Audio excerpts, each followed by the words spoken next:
Before I introduce the Deputy Premier, here's a snapshot of some of our upcoming events. This Thursday, December 1st, will feature a moderated discussion on the critical importance of air connectivity as a key driver of economic growth. Ben Smith, the President of Passenger Airlines with Air Canada, and Howard Eng, the President and CEO of Toronto Pearson, will be our special guests. And on Monday, December 5th, happiness expert and best-selling author Neil Pasricha will speak about why happy people create happier organizations. And we know we can all use a little more happy these days. To order tickets or to learn more about the club, please visit our website at canadianclub.org. You can also join the conversation via Twitter and Instagram by following us at CDNCLUBTO or by using that hashtag. I want to acknowledge our Ontario series sponsors, Bruce Power and the Carpenters District Council of Ontario, as well as today's event sponsor, McKesson Canada. Thank you for your generous support.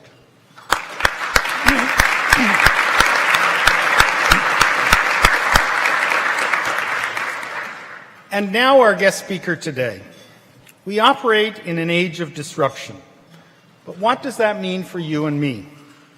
According to the Harvard Business Review, disruptive innovation is focused on challenging established ways of doing business. It fuels change and drives growth. The Ontario government is embracing the concept of disruptive innovation through transformation of traditional ways of doing business. And it's starting in its own backyard by adopting a digital by default strategy to modernize the delivery of public services. The minister charged with driving these innovation-based changes is the Honourable Deb Matthews. Her multi-ministerial roles are centred around ensuring that Ontario's workforce is well-trained, educated, and equipped to help fuel economic growth and to be agents of disruption and not victims of disruption. In addition to her portfolios as Minister of Advanced Education and Skills Development, Minister responsible for digital government, she also serves as Deputy Premier and Chair of Cabinet. So she's clearly no slouch, and she's an agent of change and a force to be reckoned with. In her previous role as President of the Treasury Board, she worked to ensure that the government stayed focused on its plans to balance the budget while investing in programs and services we all rely on. Minister Matthews has represented the riding of London North Centre since 2003. Her impressive record of public service has included serving as Minister responsible for poverty reduction, Minister of Health and Long-Term Care, and Minister of Children and Youth Services. The Deputy Premier has kindly agreed to take questions following her formal remarks. So if you have a question, please fill out the Q&A cards on your table and one of our staff will come along to collect them. Deputy Premier, welcome. The Canadian Club of Toronto's podium is yours.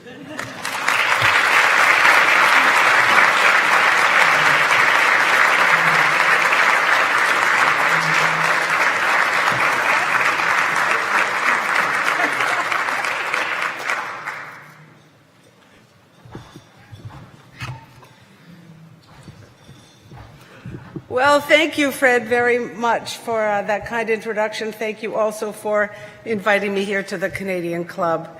It's not my first time at the Canadian Club, and I have to say every time I come, it's a very warm welcome. Thank you for that.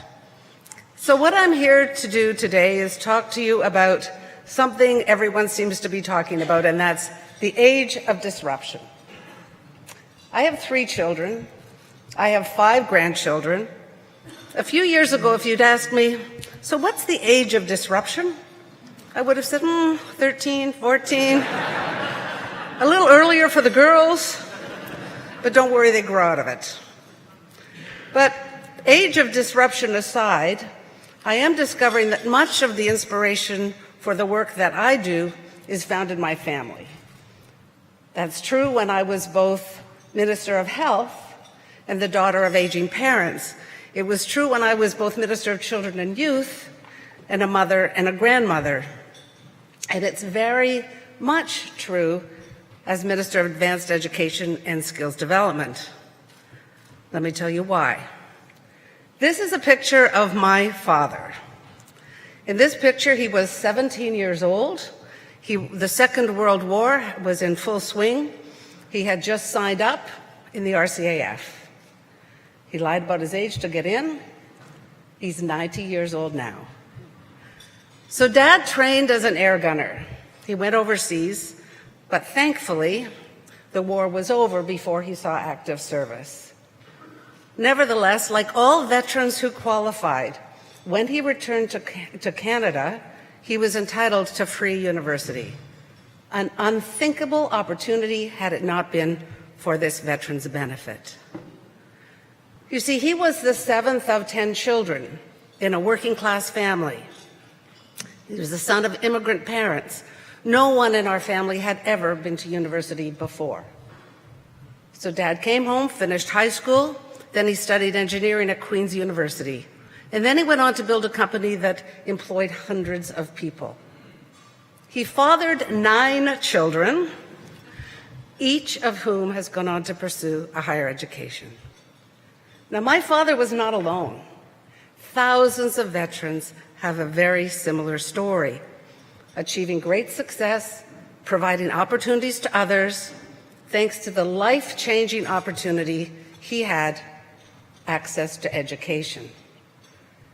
It's no wonder that many consider this policy as the greatest enabler of social mobility in history. People had opportunities based on their potential, not on their ability to pay. And it was all possible because of a decision made by a politician. You see, Prime Minister William Lyon Mackenzie King was very disturbed when he saw World War I veterans struggle in abject poverty, often due to an injury received in service to their country. So when Canada entered World War II, King was determined that his legacy would be to do the right thing for returning veterans by providing a range of benefits, including free post-secondary education. It was the right thing to do, and it proved to be the smart thing to do. Because those returning veterans, equipped with a solid education, were able to provide a new pool of skilled, educated workers to accelerate rapid post-war growth in an age of disruption. So how does my father's story inspire me? It inspires me in a very profound way. Why, I ask, do we need a war? Why do we need a war to create that kind of broad accessibility to post-secondary education? Why shouldn't access be based on your potential rather than your pocketbook? You see, currently in Ontario, students from the lowest income families are about 4 times less likely to go on to post-secondary education than those from the highest income families. That means we're wasting a lot of potential. So we knew we could and we should do better. And this is what we did. We took a good hard look at the money we were already spending, what we were already doing to support access to post-secondary education. And it wasn't that we weren't already spending a lot of money. $1.3 billion on OSAP grants and loans, but in a Byzantine system that was hard to explain, impossible to navigate. On top of that, $365 million on tax credits that went disproportionately to higher income families and did little, if anything, to improve access to post-secondary education. So we pooled the money, and we worked with the federal government, we worked with post-secondary institutions, and we've created a brand new OSAP. The result is we're going to make average tuition free for 150,000 students from lower-income families.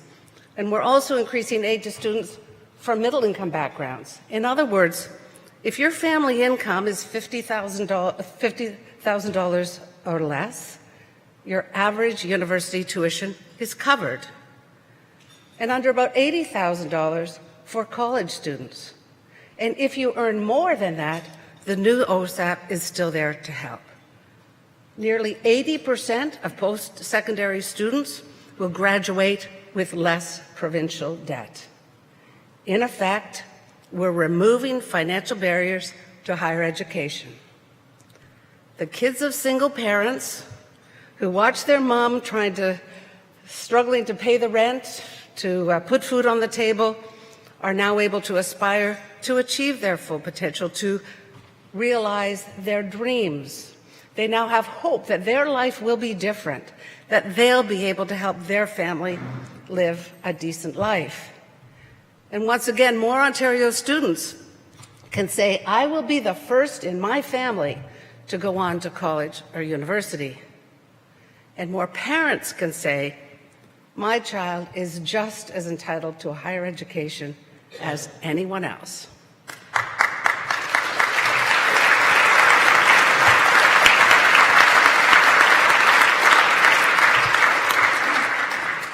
And that's a very big deal, because we're building an Ontario where every child will have a fair shot at their dreams, at a good job, no matter their background.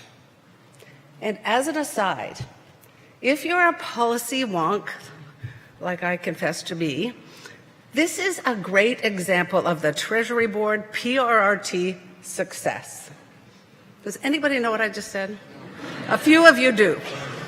So here's why it's a success, because we defined the outcome we were working to achieve: higher participation rates for marginalized groups, and we pooled the money we were already spending and created something far more likely to achieve the desired outcome without spending more money.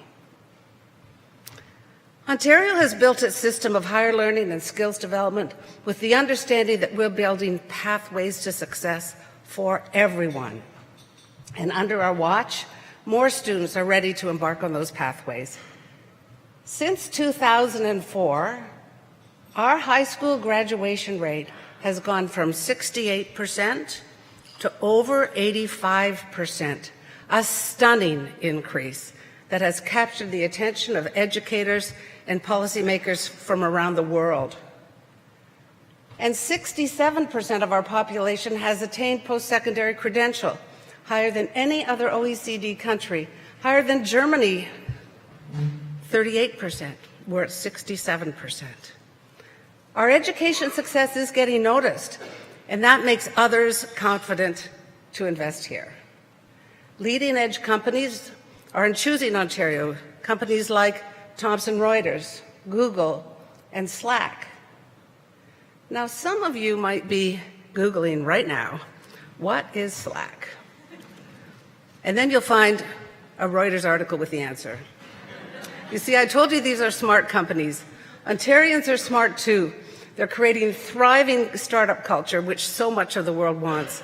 Waterloo Region alone has launched an average of more than one startup per day for the past 5 years. It's not just Waterloo, though.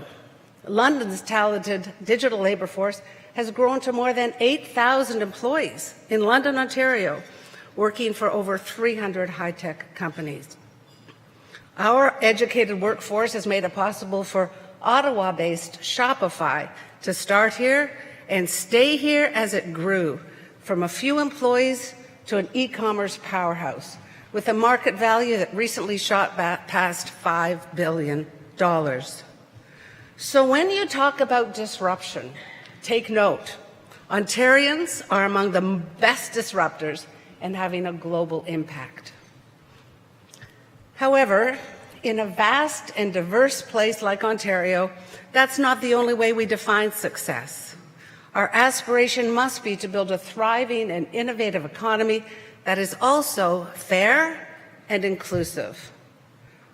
While many of us are poised to succeed and are excited of the opportunities in the age of disruption, others are worried that they're not part of it, that they're missing out. People worry about whether the jobs and the skills they now have will see them through the coming years. Parents worry about how to guide their children on the right career path. Entire communities are worried about their economic future, about whether their town or their city is even viable anymore. There is a new economy, and everyone is trying to find their place in it. And it thrives so quickly that some are unable to recognize it or even denying that it is happening. In this context, political leadership matters a lot. Kathleen Wynne is demonstrating this leadership. She could, and this is kind of the easy way to go, she could, like some others, choose to promise that the jobs of yesterday are coming back, that everything will be great again. Instead, the Premier has chosen to roll up her sleeves and with her team help people from across the province adapt to the challenges that we're facing now and the challenges that we're about to face down the road. She's chosen to focus on the opportunities to thrive in the new economy by building up our greatest strength, our people. And I, for one, am with her lockstep. So I'd like to take a moment to talk about this challenge, this age of disruption that we're addressing head on.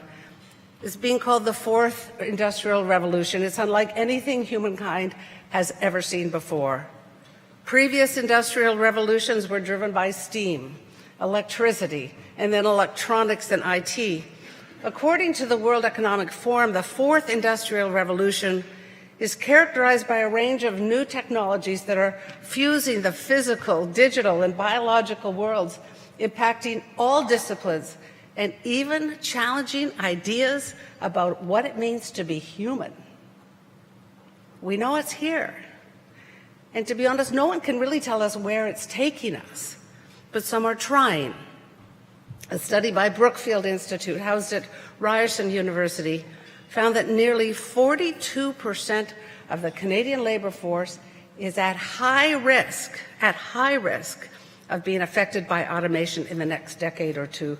We're already seeing this happen in industry and manufacturing, as well as professional services and media. Self-checkout machines at grocery stores are an everyday example. And self-driving trucks are apparently not far around the corner. So it's becoming clearer and clearer that our workforce will need to be nimble to succeed in this age, as will government. With these challenges in mind, let me share 4 big priorities that are at the heart of Ontario's education and skills agenda. 1, let's get more from what is already our greatest economic advantage, our highly skilled and educated workforce. As I said earlier, Ontarians are more likely than anyone else in the OECD to have post-secondary education credentials. This highly educated workforce is what we're known for beyond our borders, and we are going to build on this strength.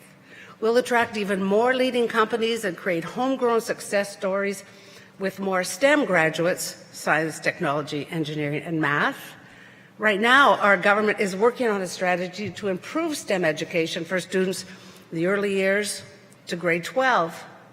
And as part of our plan to bring universities to Milton and Brampton, we're infusing arts into the STEM mix to create more STEAM graduates, STEAM, science, technology, engineering, arts, and math, where Cisco, who is already talking about this, and OCAD is already talking about this. So we're looking to foster a new kind of post-secondary experience at these sites, one that brings together the strengths of both university and colleges and business. We're doing this because we're learning that the most innovative thinkers are created when we combine the skills of a scientist or a technologist with that of an artist or designer, and when we combine the practical with the theoretical. We're also very fortunate to have a strong tradition of skills training and apprenticeships as strengths we can and must build on. Ontario tradespeople have built a manufacturing powerhouse. They built up our communities and infrastructure that make Ontario among the best places in the world to live and work and raise your kids. The success of an apprentice who becomes a skilled worker can be seen everywhere, in our schools, in our roads, in our homes, and they make a great living too. So I see all the carpenters are nodding, a great living too. So we must make sure that we're getting the very most from an apprenticeship system that could train more workers in emerging skills that the new economy demands. And the opportunities are enormous. For example, Investments in the green economy are going to generate an incredible amount of demand for low-carbon technologies and building. Our workforce must be prepared to capitalize on this opportunity. And we're looking forward to partner with unions, colleges, employers to make sure that we have the skilled workforce that will keep our green economy growing. Still, too many young people are saying, I did what everybody told me to do. I got an education, but now I'm having trouble getting started in my career. Employers are saying so much is invested in post-secondary education, but we can't find the people we need with the skills we need. So here's a stat that makes the point very well. A recent survey found that, 83% of Ontario educators believe they're developing high-performing graduates. Only 34% of employers agree. That's a massive gap. And it's clear we need to get more employers more engaged with educators to expose students to the workplace so they can begin to close this gap. And that's why we have committed to providing high school students and post-secondary students with at least one meaningful experiential learning opportunity before they graduate. And we're working with post-secondary institutions to redesign the government funding formula so dollars are better tied to public priorities like student success, like the quality of education, like research excellence and job outcomes. Now the second priority. Let's ensure that Ontario's new economy includes everyone. The new economy demands not just preparing new workers, but also supporting everyone in a changing labor market. However, like I said before, not everyone shares the same sense of optimism. If you're an evidence junkie, like I confess to be, numbers tell an important story. So in 2015, our unemployment rate in Ontario was 6.8%. Happy to report it's down to 6.4 now. But it was 6.8 at that time. But at the same time, it was 12% for off-reserve Indigenous people, 15% for youth, and 16% for people with disabilities. So that is pretty clear that we need to do a better job if we're to build a fair society. People traditionally at the margins of our workforce, the one with fewer skills and less education, often feel the sharp edge of disruption more acutely. 5 years ago, the OECD determined a level of competencies needed to succeed in a technology-rich working environment. Shockingly, they found that 47% of Ontarians have literacy scores, and 53% have numeracy scores below that level. There's work to do. Let me put this in starker terms. Over 2 million of us, 2 million Ontarians, are at the lowest level of numeracy skills. That means they struggle with even the most basic mathematical tasks, like understanding receipts, like reading maps, following recipes, or making basic home repairs. While many are unemployed, the majority of those 2 million people are working, mostly in lower skilled jobs. The rest in politics. Sorry, just kidding. The problem is, the problem is, we know that most jobs in the new economy will be totally out of reach to them. And that's where we have we as government have a role in helping people get a leg up. But we're spending over $1 billion on employment and training programs, and we need to make sure that they're reaching and helping the right people. So we're taking a hard look at adult education and basic skills programs, as well as training programs like Second Career and the Canada-Ontario Job Grant. Just like we did for OSAP, we need to better define our outcomes and measure our success against those outcomes. And these programs absolutely must meet the evolving challenges of the new economy. And we will need your help, we will need your advice to get this right. Because in a highly competitive economy with an aging population, We need everyone at their best. When marginalized people find their success, it is shared success. It will reduce poverty. It will strengthen the economy. There'll be more taxpayers to support that aging population and other priorities. And it strengthens our economy by fostering a workforce that better reflects the needs of employers. Many of whom are telling us that they're having a hard time finding people with the right qualifications to come work for them. My third priority is to build on our diversity advantage. Let me be very clear about this. Our government does not see immigration as a problem. We see diversity as one of our greatest strengths. Yeah.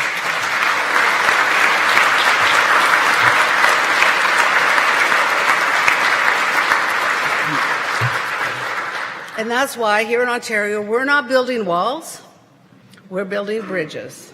Bridges for newcomers, bridges to new, more prosperous lives, bridges that start with our youngest immigrant students from all over the world are succeeding in our publicly funded schools.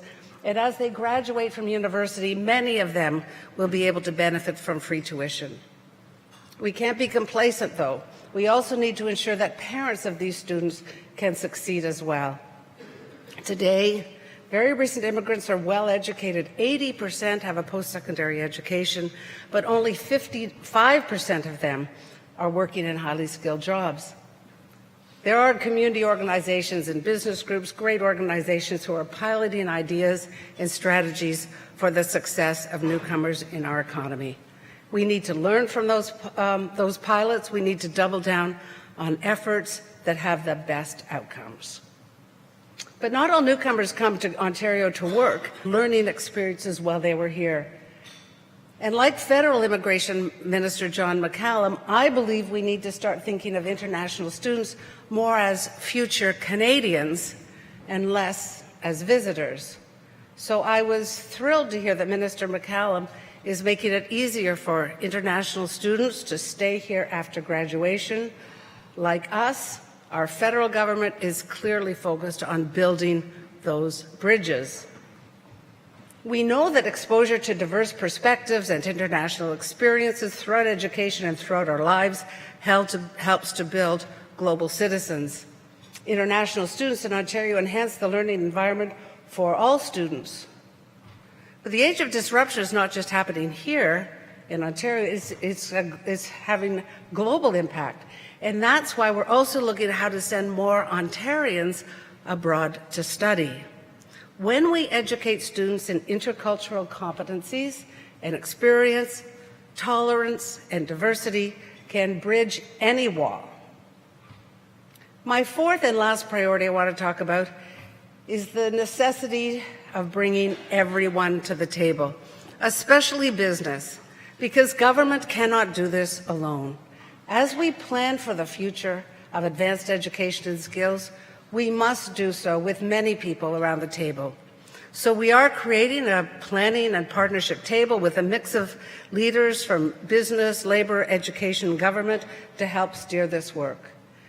Premier Wynne got this conversation started with her highly skilled workforce expert panel led by Sean Conway, who I understand is sitting right there. Thank you, Sean.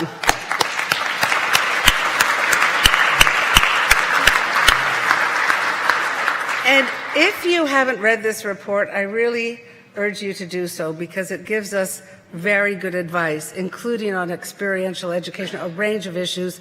Thank you, Sean. You and your team did a great job. And we are committed to implementing all of those recommendations, and that's my job. The report is comprehensive. It is tremendously valuable. Now, one thing that did strike me from amongst their findings were the low levels of business investment in workplace training. A 2014 study showed that employer investment in training declined by 40% from its peak in the early 90s. It was $1,200 per employee in 1993. It's now dropped to $700 per employee in 2013. Employers know their business. They see where it's going. They can help people get ready. but they do have to step up. And we are starting to see the great things that happen when they do. Siemens Canada's dual education program is a great example. They work with McMaster, with Mohawk, at the University of Waterloo to close the experience gap for graduates.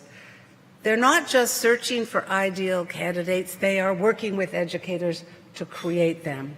We need more businesses stepping up in this way. And it's one of the driving forces behind our plan to bring universities to Brampton and Milton. We're looking for colleges and universities to forge game-changing partnerships with businesses in these communities. We want this to be like nothing we have ever seen before, and I'm confident that our partners in this effort will work together to step up to that challenge. So as I conclude, I want to say that by working together, we can do more than just get through this age of disruption. We can come out ahead. We can show a disrupted world how a diverse, equitable, collaborative society is the formula for success. We prepare our people. We value all people. We welcome new people. We move forward as people. And in doing so, we will build on the prosperity we inherited to create the foundation for the prosperity to come in Ontario. That work must begin. Let's get started. Thank you.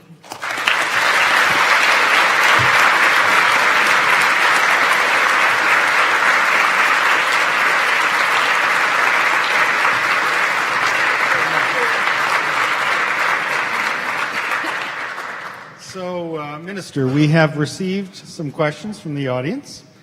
The first is, what are your plans to deal with the and underemployed skilled immigrants in Ontario? You talked about it in your talk. Yeah, this is a really, really important question. And we are doing some good things. We need to do more. But you probably don't know this about me. I went back as an adult student to do my PhD. And I didn't actually go back to do my PhD. I went back to finish my BA. I ended up doing my PhD. And the topic I looked at was immigrant settlement in Canada and the importance of that and the impact of that. But one of the things I said in that conclusion of that dissertation was this: we have no difficulty investing in children who are born here. We think it's quite appropriate, the right thing to do, to invest in their education, to make sure they're healthy, to give them everything they need to be successful, because we know that's a good investment in the long run. Why would we not apply that very same philosophy to immigrants who come to Ontario? We need to invest in the short term.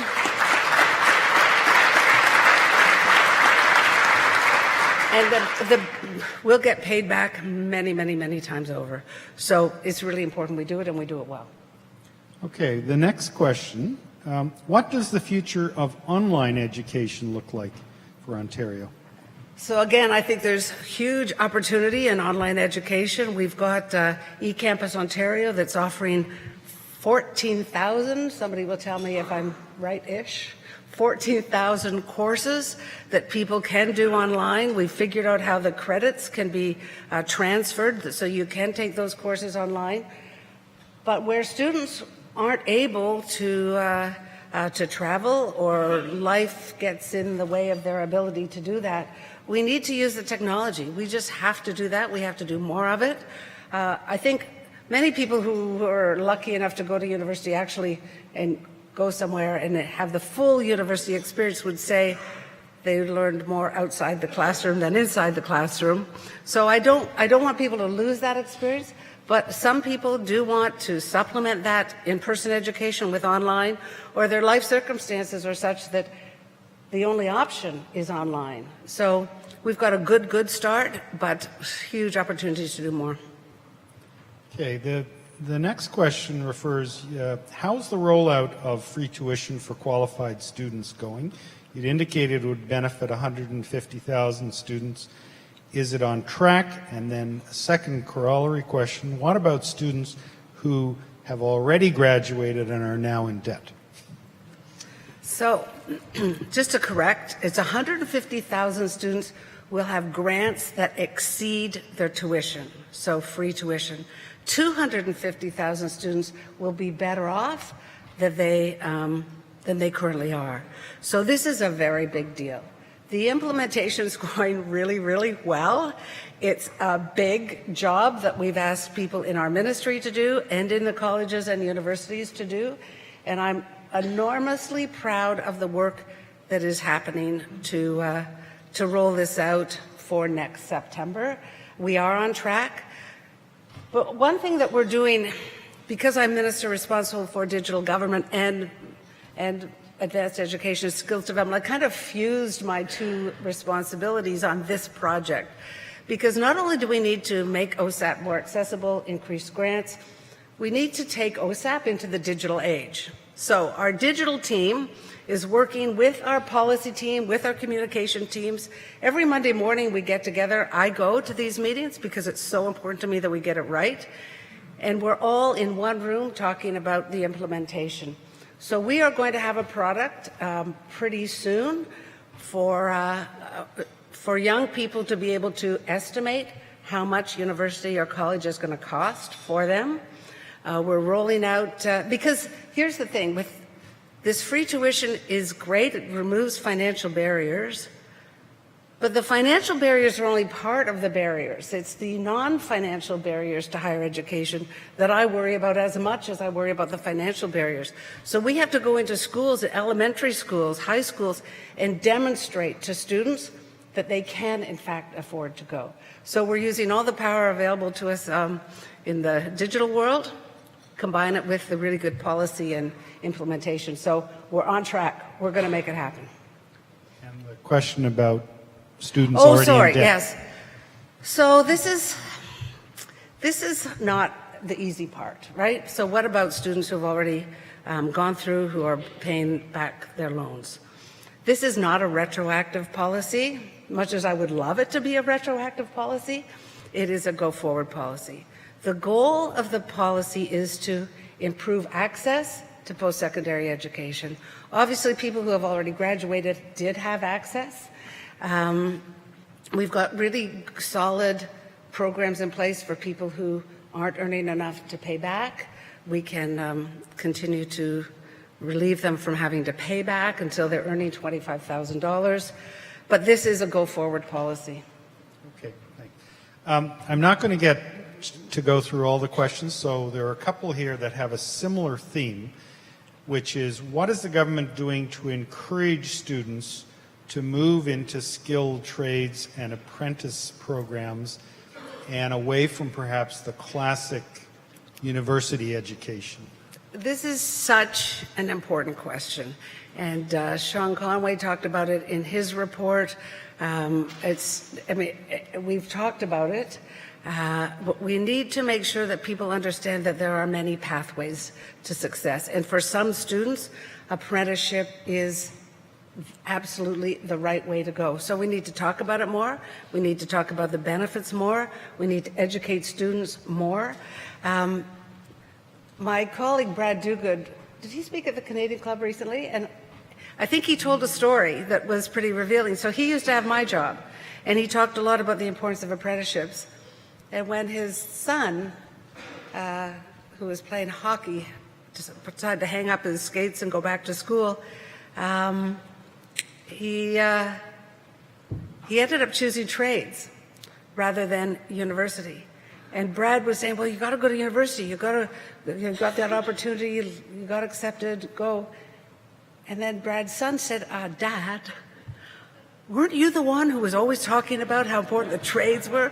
Weren't you the one who was saying that everybody should really think hard about the trades? And that's what happened. So I think we have to, to check our thoughts at the door and really talk about the great opportunities that the trades bring. So we need to do that better. Great.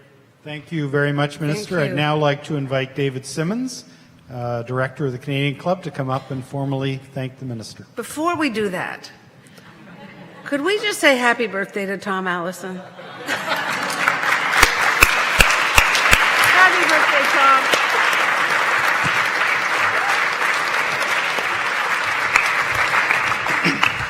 Happy birthday, Tom. You're welcome. It's my job to thank the minister, so I just wanted to thank the minister by reflecting on her comments. Listening to the minister, I'm reminded that good leaders are listeners. 13 years ago, I met Minister Matthews in London North Centre when she was, as she reminded me at the time, just Deb Matthews, an MPP for London North Centre. We met at Richie's. For those of you from London, you know Richie's is a place where you can get 2 eggs over medium. The minister and I talked about a couple of things. We talked about the need for a fair tuition framework so that low-income students would have access to education. We talked about the need for education to start earlier in young people's lives. And we talked about the need for well-rounded graduates who could be leaders in this coming age of disruption. Today, as I listen to your remarks, Minister, I'm reminded that great leaders take action. Because in our province, thanks to our Premier and to you, every qualified low-income student in Ontario has access to university or college. Ontario families have access to 100,000 new child care spaces. And every high school, college, and university student has the opportunity to have an experiential learning experience. Thanks for being a great leader. Thanks for choosing the Canadian Club to tell your story. And thanks for being a fixer who can do the right thing.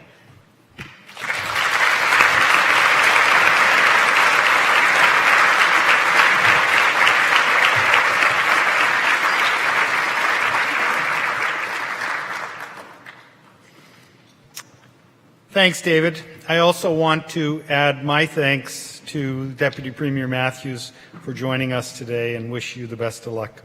And also, I want to extend another round of thanks to our Ontario series sponsors, Bruce Power and the Carpenters District Council of Ontario, and also to today's event sponsor, McKesson Canada. Thank you for your continued support.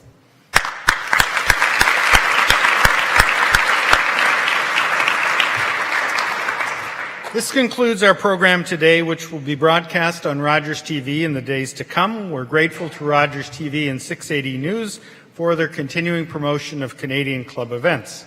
I also want to thank MediaEvents.ca, Canada's online event space, and VDC for live streaming today's event. To learn more about the club, visit us at canadianclub.org. Thanks to all of you for joining us. We look forward to seeing you at another of our events in the near future. Have a wonderful afternoon.